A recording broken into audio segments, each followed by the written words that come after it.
dal leen ak jàmm yéen ñi nga xam ne saa yu ne rekk yéen a ngi ci seen bi di fi taataane li nga xam ne moo di xibaar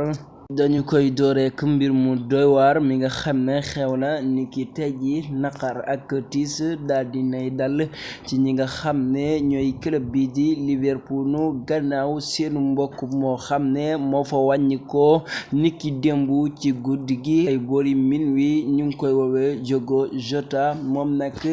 gannaaw ab accident boo xam ne daldi na koy def niki démb rekk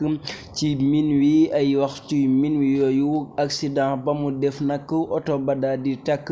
moo ngi ca àndoon ak benn rakkam mu nekk lu doy waar loo xam ne sénégalais yu bari ñi ngi ci yéeg di ci yàbbi moom mi di Diogo Jota nekkoon attaquant fële ca club bi di Liverpool gannaaw rek ab accident boo xam ne daal di na koy def niki démb ci ay boori minuit daal di na ñàkk bakkanam niki démb ci minuit gi gannaaw ba seenu oto takkee moom ma nag di Diogo Jota gannaaw rek ñaar fukki at ak juróom ñeent dalda di am moom mu nekk lu doy waar gannaaw weeru juin bi ñu génn la takkoon li nga xam ne mooy soxna gannaaw rek ndogal gi daal di koy dàpp doomu réewu portugais bi moom mi di Diogo Jota gannaaw monde football bi daal li nga xam ne mooy naqar daal di nay dal seen kaw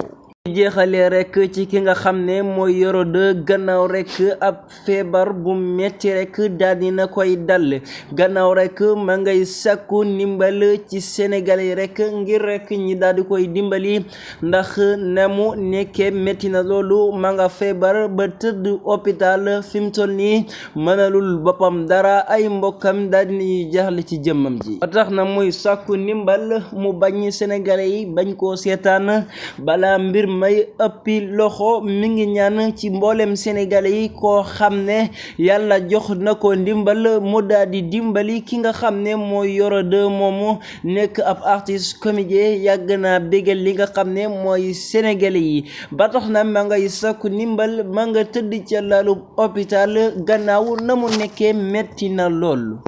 mbokk yi ñu ngi leen di jox dig daje di leen jaajëfal ba beneen yoon mbokki info 228 TV Sénégal